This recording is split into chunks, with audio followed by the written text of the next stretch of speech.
ఓం శ్రీ అరుణాచలేశ్వరాయ నమః. గ్రంథం పేరు కపాలమోక్షం, ఒక ఆత్మయోగి ఆత్మకథ. గ్రంథ రచయిత పరమహంస. అధ్యాయం 29. ఎవరిని పూజించాలి? నా భక్తి మార్గం. కర్మ మార్గం మాకు సరికాదని తెలుసుకొని అమ్మాయిల కన్నా అమ్మవారు మిన్నా అని గ్రహించి మేము అనగా నేను మరియు నా యోగమిత్రుడైన జిజ్ఞాసి కూడా విగ్రహారాధనలోనికి అడుగుపెట్టినాము. నిత్యం పూజించే గుడిలోని లింగారాధన కన్నా మా ఇంటిలో మాకు కావలసిన విగ్రహాలు తెచ్చుకొని పూజించాలని నిర్ణయించుకున్నాము. ఎటు గుడిలో ఉన్న లింగమూర్తి మాట్లాడడు, కనిపించడు. అందుకని కనీసం మేము తెచ్చుకొని పూజించిన విగ్రహమూర్తి అయినా మాతో మాట్లాడతాయేమోనని ఆశతో భక్తి మార్గంలోకి ప్రయాణించాము. దీనికి ఒక కారణం ఉంది.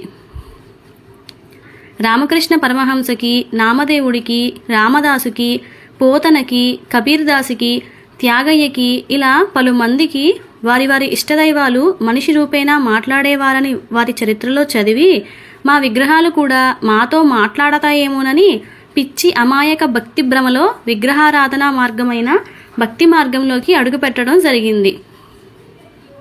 దానితో ఏ విగ్రహాలు తీసుకోవాలి, ఎవరిని పూజించాలి అనే సమస్య మా ఇద్దరి మధ్యలో వచ్చింది. నేనేమో ఇన్నాళ్ళుగా శివయ్యను లింగమూర్తిగా ఆరాధించినా ఉలకలేదు పలకలేదు కదా, కాబట్టి నేను అమ్మవారిని పూజించాలని నిర్ణయించుకున్నాను. ఎందుకంటే అమ్మవారు ఈ కలియుగంలో కూడా మనుషుల్లాగానే మాట్లాడుతుందని రామకృష్ణ పరమహంస జీవిత చరిత్ర అనుభవాల ద్వారా తెలుసుకోవడంతో అమ్మవారిని పూజించాలని నేను నిర్ణయించుకోవడం జరిగింది. కానీ ఏ అమ్మవారిని పూజించాలో అర్థమై చావలేదు. ఇదిలా ఉండగా జిజ్ఞాసికైతే రామదాసుకి, కబీర్దాసుకి శ్రీరామ దర్శనం జరిగిందని వారి జీవిత చరిత్రల్లో చదివి ఉండటంతో వాడు కాస్త శ్రీరామ భక్తుడైనాడు. ఆయన విగ్రహమూర్తి తెచ్చుకొని పూజించుకోవాలని నిర్ణయం తీసుకున్నాడు. కానీ నాకే ఏ అమ్మవారి విగ్రహారాధన చెయ్యాలో అర్థం కాలేదు. నేను చేసే గాయత్రి మంత్రదేవత అయిన గాయత్రీమాత ఎవరికీ అంత తేలిగ్గా కనిపించదని తెలుసుకున్నాను. అలాగే బాలాదేవత ఎన్నో కఠిన పరీక్షలు పెట్టి వాటిని దాటిన వారికి మాత్రమే కనపడుతుందని ఈ మంత్ర ఉపాసన చేసిన వారి అనుభవాల ద్వారా తెలుసుకోవడం జరిగింది. దాంతో ఎవరిని అంటే ఏ అమ్మవారిని పూజించాలో నాకు అర్థమవ్వలేదు. కొన్ని రోజులకి మహాశివరాత్రి నాడు మేం మా ఊరి పక్కనే ఉన్న గ్రామంలో శివరాత్రి జాతర జరుగుతోందని వెళ్ళినాము. అక్కడ ప్రబల ఊరేగింపు, రికార్డింగ్ డాన్సులు జరుగుతున్నాయి. చాలా సందడి వాతావరణంలాగా కనపడింది. నాకు అదే మొదటిసారిగా మా ఊరి గుడి జాతర కాకుండా వేరే ఊరి గుడి జాతర చూడటం బాగుందనిపించింది. అక్కడ పెట్టిన వివిధ రకాల బొమ్మల కొట్లు చూసుకుంటూనే మేమిద్దరం ముందుకు సాగిపోతున్నాము.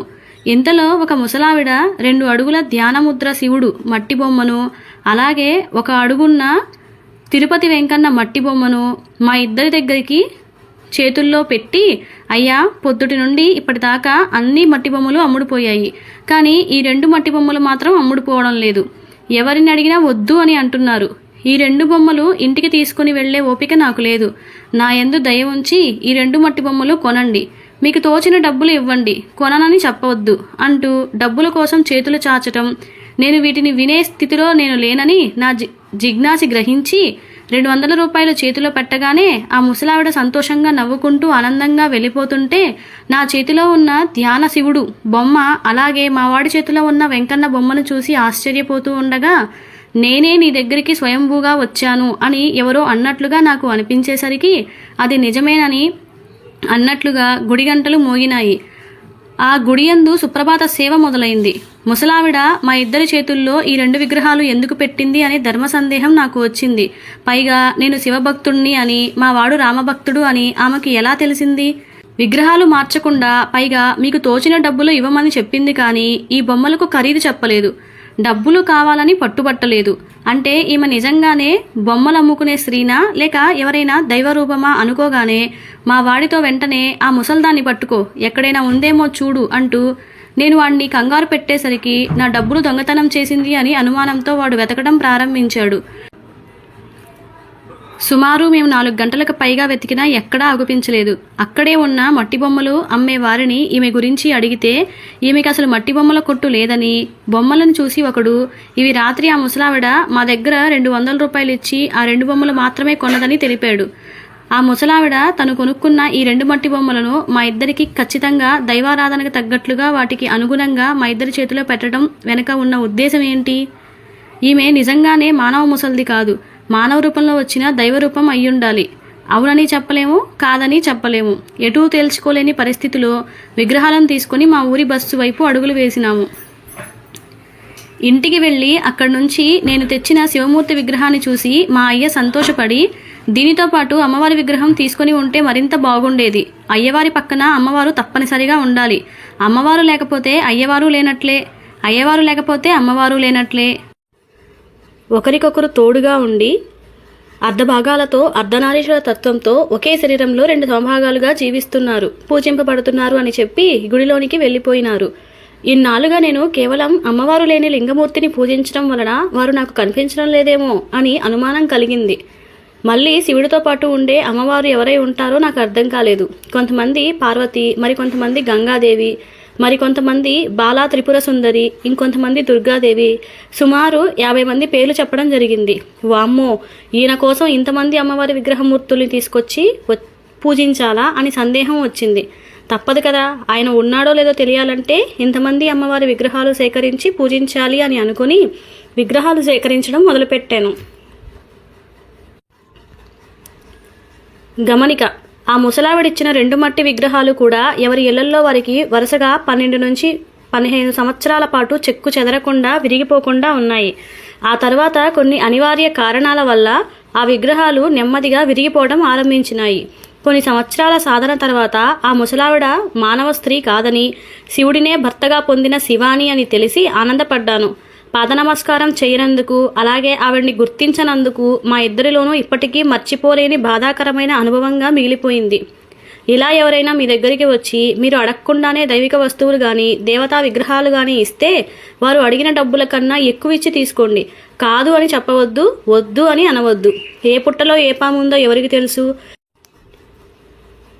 ఏ విగ్రహంలో ఏ దైవిక శక్తి ఉన్నదో ఎవరికి ఎరుక? నిజమే కదా. ఆ తప్పు చేశాను, నా భక్తి మార్గం. నాకు తెలియకుండానే నేను యోగపరంగా దైవపరంగా తప్పు చేశాను.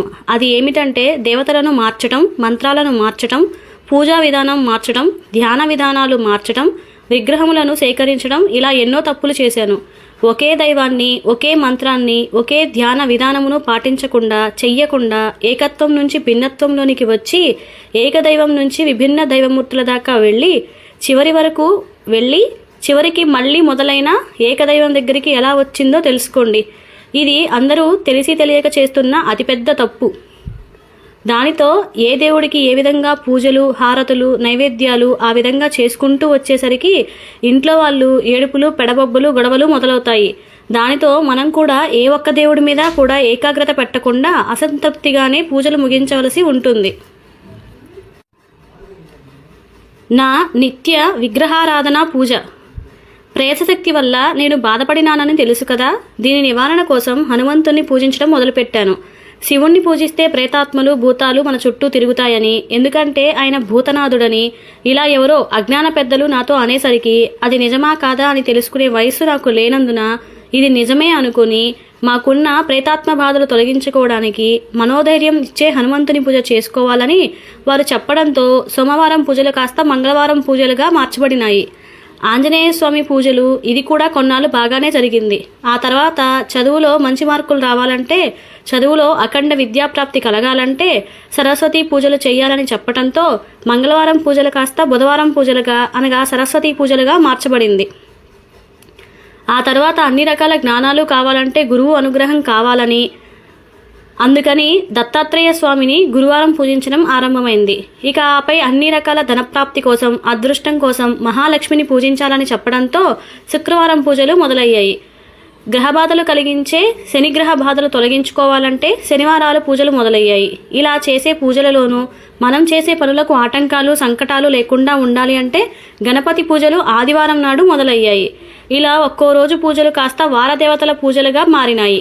నా పూజా విధానాలు మారినాయి. ఇంతవరకు బాగానే ఉంది. ఆ తర్వాత పండుగల పేర్లతో పూజలు మొదలైనాయి.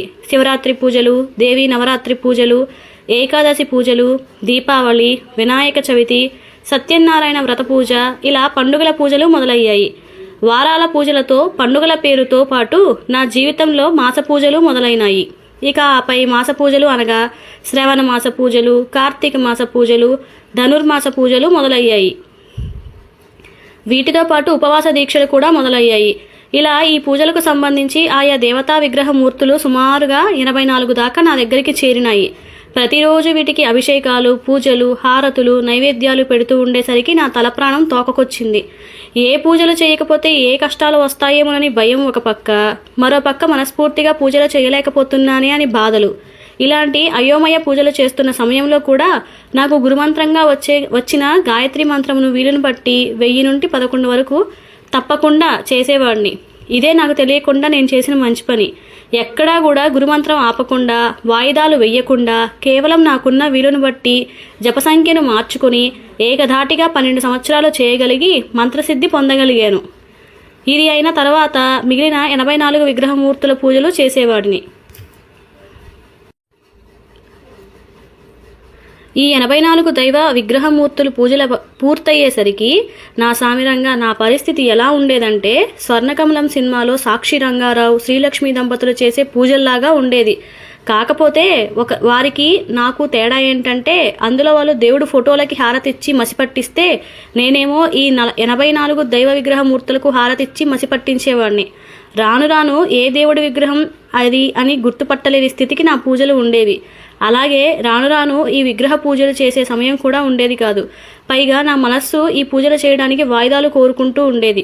దాంతో నేను నెమ్మదిగా వార పూజలు, పండగ పూజలు, మాస పూజలు తగ్గించుకుంటూ వచ్చేవాడిని. అప్పుడప్పుడు ఏవో మానసిక సమస్యలు వచ్చేవి.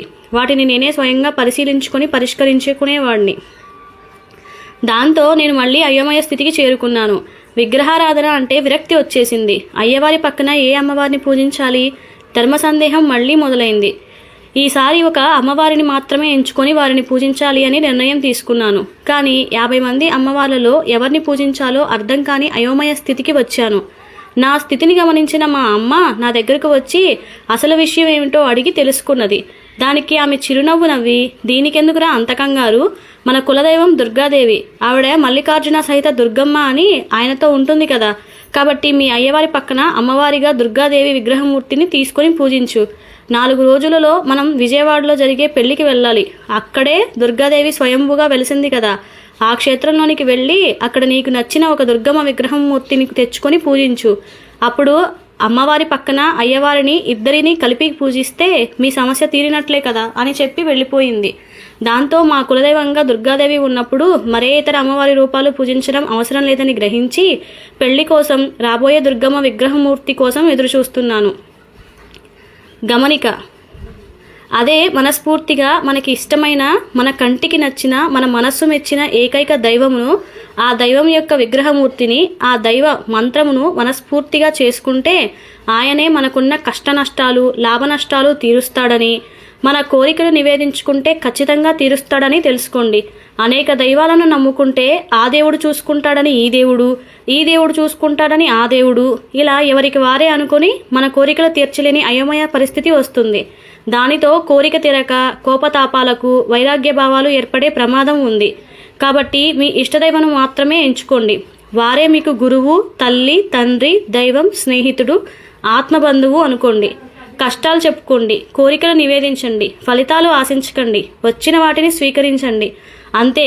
యోగక్షేమాలు స్వయంగా ఆయనే మన దైవశక్తి రూపంగా మీ చుట్టూ, మీ ఇంటి చుట్టూ తిరుగుతారు. అన్ని విధాలుగా మీకు సహాయ సహకారాలు అందిస్తారు. అనగా రామకృష్ణ పరమహంసకి కాళీమాతలాగా, నామదేవుడికి పాండురంగళ్లాగా, రమణ మహర్షికి జ్ఞానజ్యోతి స్వరూపంగా, శ్రీనివాస రామానుజునికి అఖండ జ్యోతి స్వరూపంగా, తాడేపల్లి రాఘవనారాయణ శాస్త్రి గారికి బాలారూపంగా, త్రైలింగ స్వామికి మంగళగౌరిగా, ఇలా వారి ఇష్టదైవాలు సంచారం చేశారని వారి చరిత్రలలో తెలుసుకోండి. వీరంతా కూడా వారి ఇష్టదైవంగా ఏకదైవం మాత్రమే పూజించినారని గ్రహించండి.